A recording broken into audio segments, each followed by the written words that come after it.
Okay, now I don't want to alarm anybody in this room, but it's just come to my attention that the person to your right is a liar. Also, the person to your left is a liar. Also, the person sitting in your very seats is a liar. We're all liars. What I'm going to do today is I'm going to show you what the research says about why we're all liars, how you can become a lie spotter, and why you might want to go the extra mile and go from lie spotting to truth-seeking, and ultimately to trust-building. Now, speaking of trust, ever since I wrote this book, Lie Spotting, no one wants to meet me in person anymore. No. They say, it's okay, we'll email you. I can't even get a coffee date at Starbucks. My husband's like, honey, deception. Maybe you could have focused on cooking. How about French cooking? So before we get started, what I'm going to do is I'm going to clarify my goal for you, which is not to teach a game of gotcha. Lie spotters aren't those nitpicky kids, those kids in the back of the room that are shouting, gotcha, gotcha, your eyebrow twitched, you flared your nostril, I watched that TV show, lie to me, I know you're lying. No.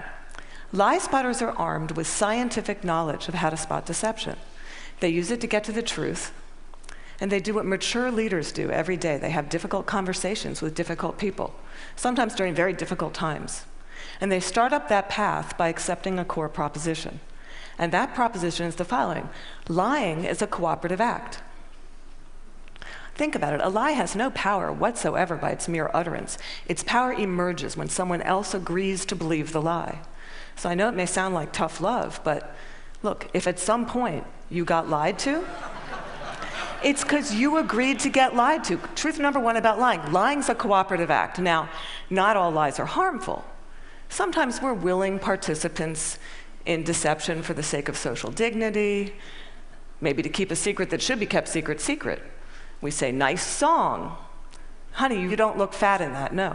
Or we say, favorite of the digerati. You know, I just fished that email out of my spam folder. I'm so sorry.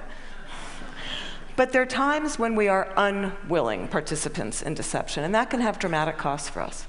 Last year saw $997 billion in corporate fraud alone in the United States. That's an eyelash under $1 trillion. That's 7% of revenues.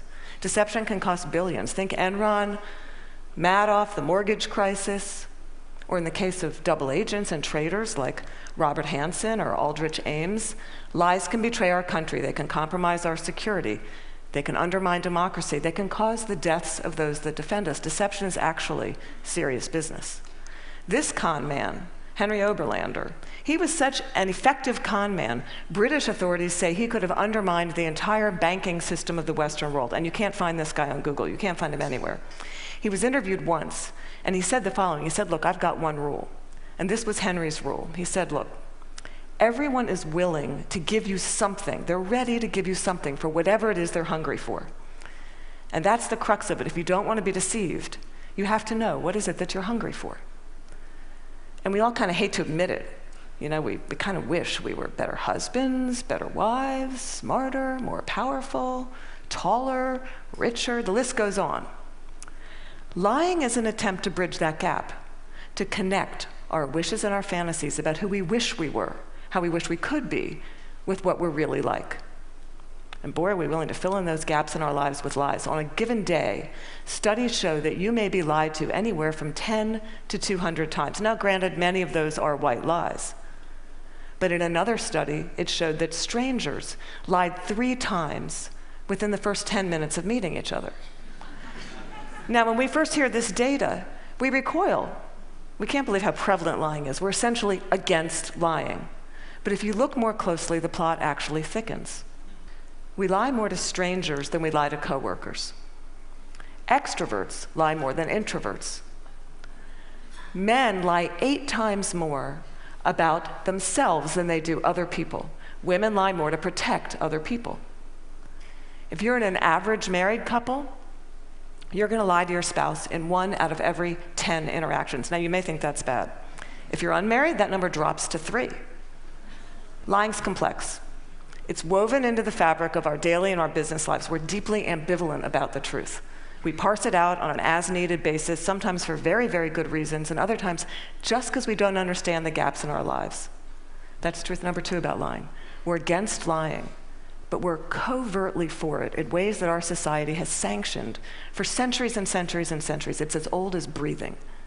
It's part of our culture. It's part of our history. Think Dante, Shakespeare, the Bible, news of the world. Lying has evolutionary value to us as a species. Researchers have long known that the more intelligent the species, the larger the neocortex, the more likely it is to be deceptive.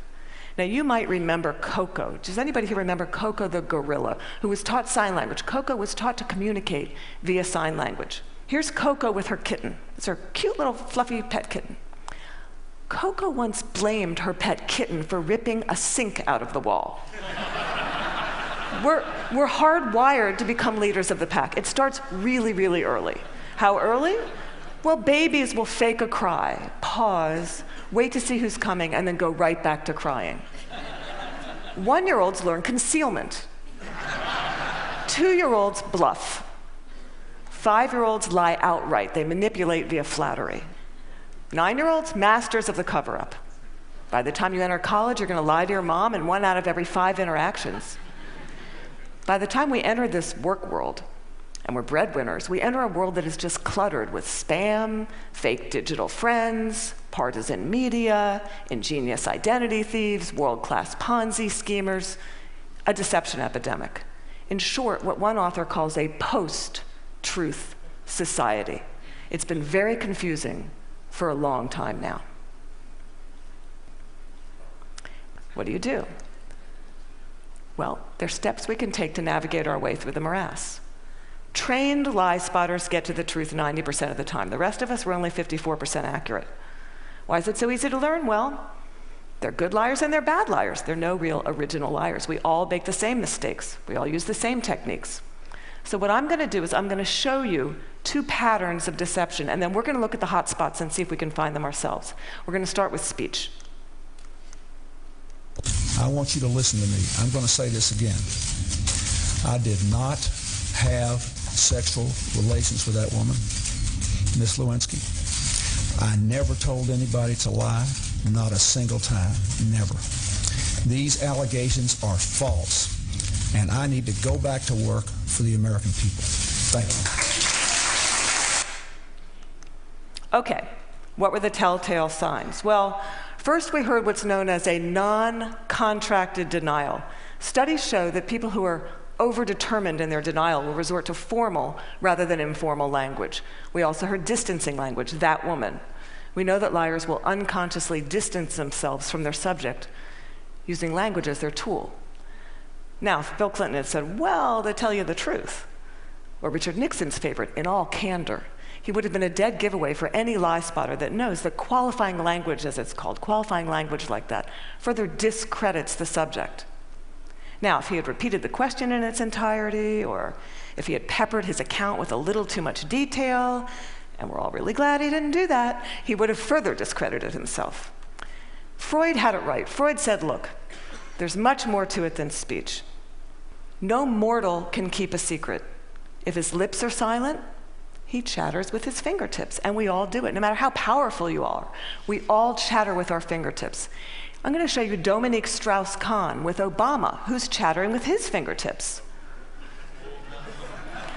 Now, this brings us to our next pattern, which is body language.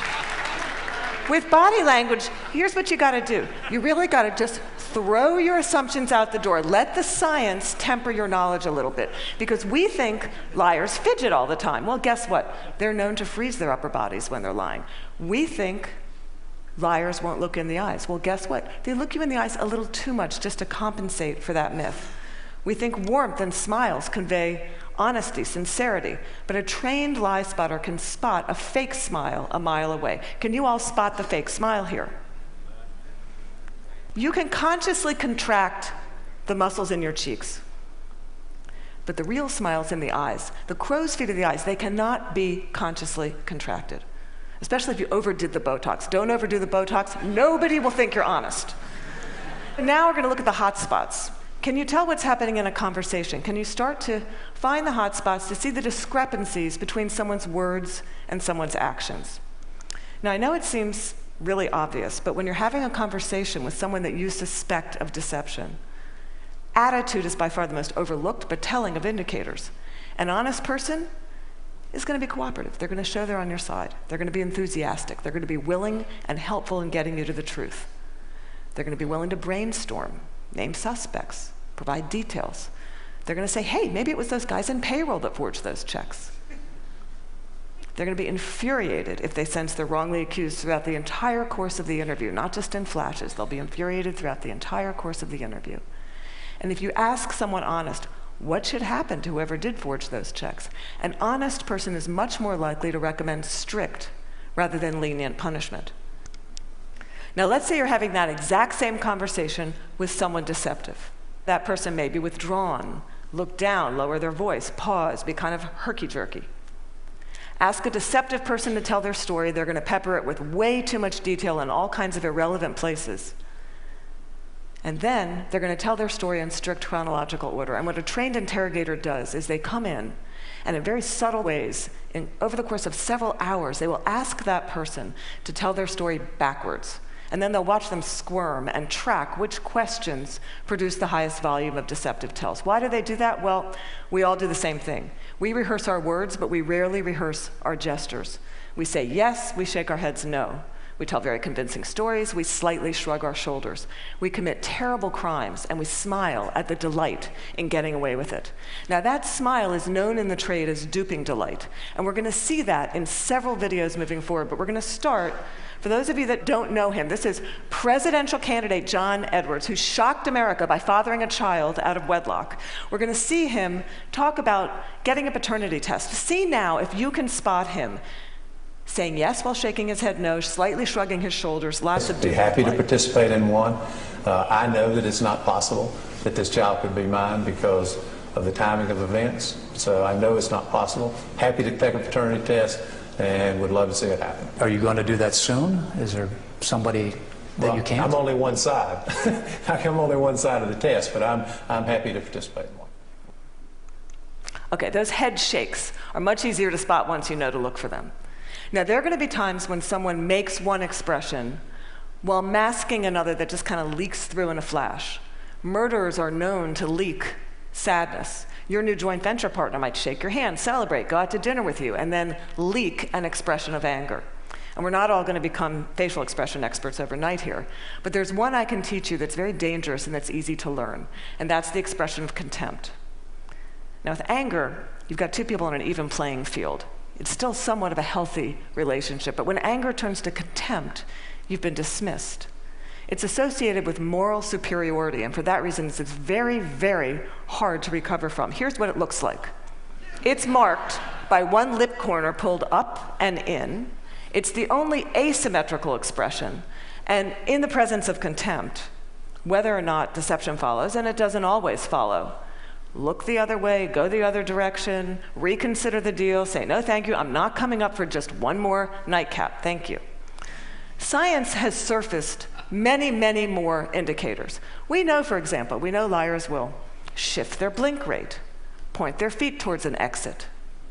They will take barrier objects and put them between themselves and the person that's interviewing them. They'll alter their vocal tone, often making their vocal tone much lower. Now, here's the deal. These behaviors are just behaviors. They're not proof of deception. They're red flags. We're human beings. We make deceptive, flailing gestures all over the place all day long. They don't mean anything in and of themselves. But when you see clusters of them, that's your signal. Look, listen, probe, ask some hard questions, get out of that very comfortable mode of knowing, walk into curiosity mode, ask more questions.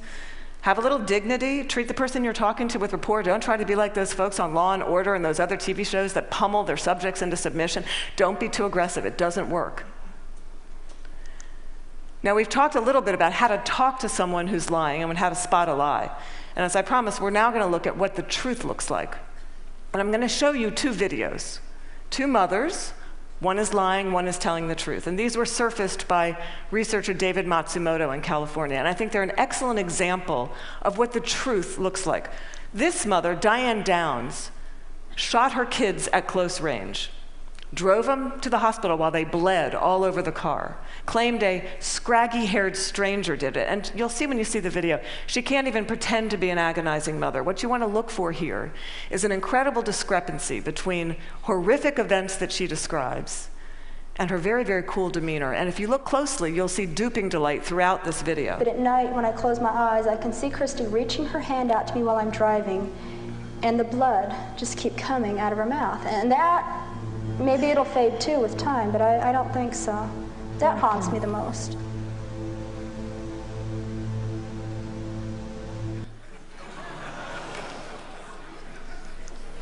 Now I'm going to show you a video of an actual grieving mother, Erin Runyon, confronting her daughter's murderer and torturer in court. Here you're going to see no false emotion, just the authentic expression of a mother's agony. I wrote the statement on the 3rd anniversary of the night you took my baby. And you hurt her, and you crushed her, you terrified her, until her heart stopped. And she fought, and I know she fought you. I know she looked at you with those amazing brown eyes, and you still wanted to kill her. And I don't understand it, and I never will. Okay, there's no doubting the veracity of those emotions.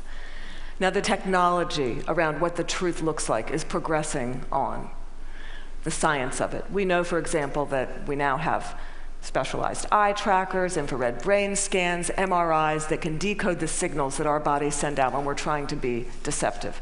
And these technologies are going to be marketed to all of us as panaceas for deceit. And they will prove incredibly useful someday. But you've got to ask yourself, in the meantime, who do you want on your side of the meeting? Someone who's trained in getting to the truth, or some guy who's going to drag a 400-pound electroencephalogram through the door? Lie spotters rely on human tools. They know, as someone once said, character's who you are in the dark. And what's kind of interesting is that today we have so little darkness. Our world is lit up 24 hours a day. It's transparent, with blogs and social networks broadcasting the buzz of a whole new generation of people that have made a choice to live their lives in public. It's a much more noisy world. So one challenge we have is to remember, oversharing, that's not honesty. Our manic tweeting and texting can blind us to the fact that the subtleties of human decency, character, integrity, that's still what matters. That's always what's going to matter. So in this much noisier world, it might make sense for us to be just a little bit more explicit about our moral code. When you combine the science of recognizing deception with the art of looking, listening, you exempt yourself from collaborating in a lie. You start up that path of being just a little bit more explicit because you signal to everyone around you. You say, hey, my world, our world, it's going to be an honest one. My world is going to be one where truth is strengthened and falsehood is recognized and marginalized. And when you do that, the ground around you starts to shift just a little bit. And that's the truth. Thank you.